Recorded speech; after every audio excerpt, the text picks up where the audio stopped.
On January 3, 2026, the world awoke to shocking news: U.S. Special Forces had captured Venezuelan President Nicolas Maduro in a daring night raid on Caracas. Operation Absolute Resolve, led by Delta Force and backed by CIA intelligence, unfolded under the watchful eyes of President Trump and his team in the White House. Over 150 aircraft, including B-1 stealth bombers and helicopters, filled the skies as the main assault targeted the presidential residence. Maduro and his wife, Cilia Flores, surrendered quickly and were flown to New York to face federal charges of narco-terrorism and conspiracy. The U.S. had long offered a $50 million reward for Maduro's arrest, signaling its intent to remove him. The operation was a military success with no American fatalities, though some troops were injured. In Venezuela, the strikes hit key military and infrastructure sites, including La Carlota Air Base, Fuerte Tiuna, and the port of La Guaira, crippling communications and sowing chaos. Caracas was left in turmoil, with explosions and smoke reported citywide. The Venezuelan government claimed civilian areas were hit and reported unconfirmed casualties, adding a grim layer to the story. The U.S. focused on the success of capturing Maduro, but the full human cost on the ground remained unclear. The operation's aftermath left Caracas in a state of fear and uncertainty. The world watched as the U.S. shifted from covert action to open intervention. The capture of Maduro marked a turning point, but also raised questions about the future of Venezuela. The swift removal of the president left a power vacuum and a nation on edge. International reactions began pouring in, foreshadowing a global crisis. The fate of Venezuela now hung in the balance, with its people caught between foreign intervention and internal chaos. The U.S. had achieved its immediate goal, but the consequences were only beginning to unfold. The world braced for what would come next. In a televised address, President Trump unveiled a bold plan. The U.S. would directly govern Venezuela until a safe and proper transition could be ensured. This marked a dramatic shift from sanctions to direct American control, with U.S. officials, not Venezuelans, at the helm. Secretary of State Marco Rubio was appointed to oversee the transition, with U.S. military leaders in key roles. Trump emphasized security and stability, hinting at more U.S. troops if needed.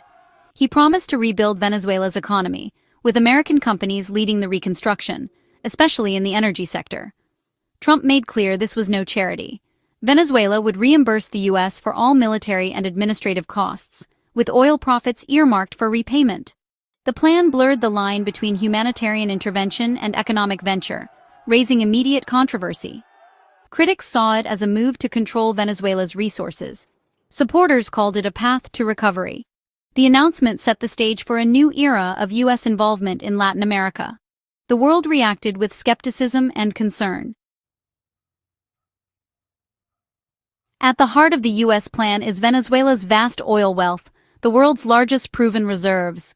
Years of mismanagement had left the industry in ruins, with production at a fraction of its potential.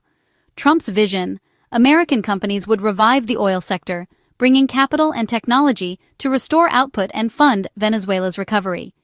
The focus was on extracting and refining extra-heavy crude, a technical challenge requiring massive investment.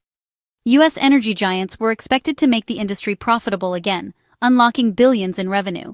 But Trump's insistence on reimbursement meant much of this wealth would flow to the U.S. first. Critics called it economic colonialism. Supporters argued it was the only way to jumpstart Venezuela's economy. The oil plan became the centerpiece of the new administration's strategy.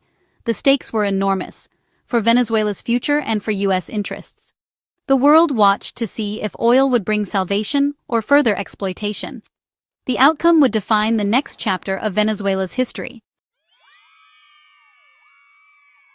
In a stunning reversal, the U.S. rejected Venezuela's democratic opposition as leaders of the transition. Despite years of support for figures like Maria Corina Machado and Edmundo González Urrutia, Trump dismissed their ability to govern. The U.S. sidelined the very movement it once championed, opting for direct American rule instead. This decision shocked allies and left the opposition powerless, undermining hopes for a Venezuelan-led democracy. The move signaled that stability and U.S. interests now trumped local legitimacy. The opposition was left in limbo, their struggle for democracy overshadowed by foreign control. The path to a sovereign Venezuela grew even more uncertain. In the wake of the U.S. operation, Vice President Delcy Rodriguez emerged as the face of resistance. She called for national unity and demanded Maduro's release, vowing Venezuela would never be a colony. The military, led by General Padrino Lopez, condemned the U.S. attack and promised to resist any occupation. The government declared a state of emergency, framing the intervention as an illegal act of aggression aimed at seizing oil. They accused the U.S. of violating international law and appealed for global support. Confusion reigned as Trump claimed Rodriguez had been sworn in as interim president, a claim she flatly denied. The government refused to cooperate, positioning itself as a government in exile within its own borders. The stage was set for a tense standoff between U.S. forces and Venezuelan loyalists.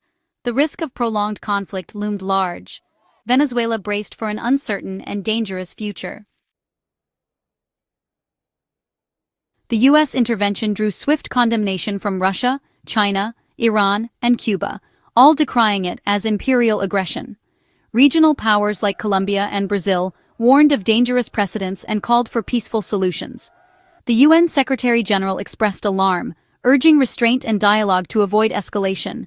European nations, while critical of Maduro, rejected military intervention and called for a democratic transition led by Venezuelans. The EU stressed the importance of international law and inclusive solutions. The US found itself isolated, facing backlash from both allies and adversaries. The operation's diplomatic cost was immediate and severe. The world's divisions over intervention had never been clearer. Not all reactions were negative. Argentina's President Milei and the UK welcomed Maduro's removal, seeing it as an end to tyranny. The Venezuelan diaspora erupted in celebration, especially in Miami and Bogotá, viewing the operation as a long-awaited hope for their homeland. Scenes of joy and relief filled the streets, with exiles expressing gratitude to the U.S. for decisive action. For many, the fall of Maduro was justice and a chance for return. Some U.S. politicians praised Trump's boldness, framing the operation as a victory for freedom. Yet the celebrations highlighted deep divisions, both in Venezuela and abroad. For exiles, the questions of law and sovereignty were secondary to the end of a nightmare. The world watched as hope and controversy collided. The legality of the U.S. intervention became a global flashpoint. Critics called it a blatant violation of Venezuela's sovereignty and the UN Charter, lacking Security Council approval. The Trump administration argued it was a law enforcement action against a criminal regime, but legal experts dismissed this as a weak justification. In the U.S., Congress had not authorized the operation, sparking bipartisan concern over presidential overreach. The move raised alarms about America's commitment to democracy, as the U.S. installed its own officials and sidelined Venezuelan leaders.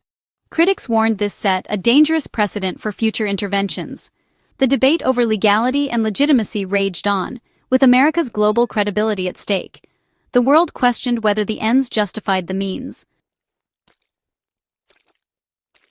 With Maduro gone, Venezuela entered a new era of direct U.S. control. American officials and military leaders moved quickly to restore order and begin reconstruction. The oil industry's revival was central, but suspicions lingered over U.S. motives and resource control. The sidelining of local opposition left a legitimacy gap, fueling resentment and uncertainty. Loyalists vowed resistance, raising fears of insurgency and prolonged conflict. The promise of prosperity clashed with the reality of foreign rule. 30 million Venezuelans faced an uncertain future, their fate shaped by forces beyond their control.